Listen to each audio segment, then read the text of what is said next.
Praise the Lord. Our daily bread. Genesis chapter 2, verse 18.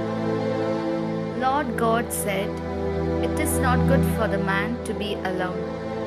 I will make him a helper comparable to him." O Almighty God, thank you for giving this wonderful verse.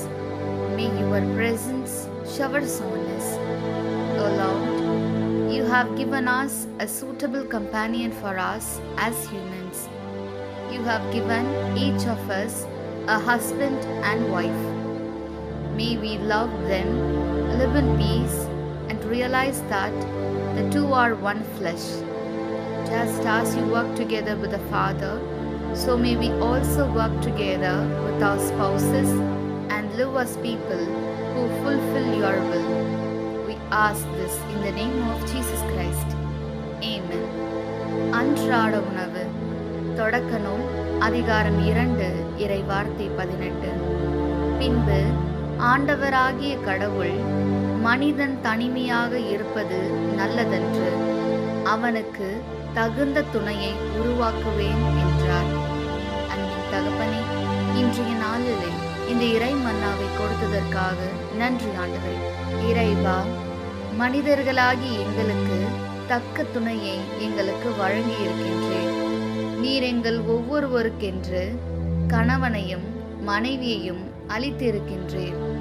அவர்களை நாங்கள் அன்பு செய்து சமாதானத்துடன் இருவரும் ஒரே உடல் என்பதை உணர்ந்து, நீர் எவ்வாறு தந்தையுடன் இணைந்து செயலாற்றுகிறீரோ, நாங்களும் எங்கள் துணைவியரோடு ஒன்றுபட்டு இணைந்து உமது திருவுளத்தை நிறைவேற்றும் மக்களாக வாழ எங்களை ஆசிர்வதியும்.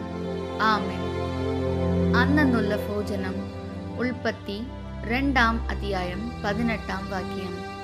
தெய்வமாய கர்த்தாவு அருளி செய்து, மனுഷ്യன் ഏകനായിരിക്കുന്നത് നല്ലതല്ല, അവന് ചേർന്ന ഇണയെ ഞാൻ നൽകും. ഞങ്ങൾക്കും എല്ലാ മനുഷ്യർക്കും ചേർന്ന ഇണയെ നൽകിയ ദൈവമേ, അങ്ങയുടെ ഹിതം അനുസരിച്ച് കുടുംബത്തിൽ എല്ലാ കാര്യങ്ങളെയും ചെയ്യുവാനും ഞങ്ങൾക്ക് നൽകിയുള്ള ഇണയെ സ്നേഹിച്ചുകൊണ്ട് അവരിലുള്ള കുറ്റക്കുറവുകളെ സ്വീകരിച്ചുകൊണ്ട് എന്നും അങ്ങയുടെ കൽപ്പന പാലിച്ച് ജീവിക്കുവാൻ ഞങ്ങളെ അനുഗ്രഹിക്കണമേ. ആമേൻ.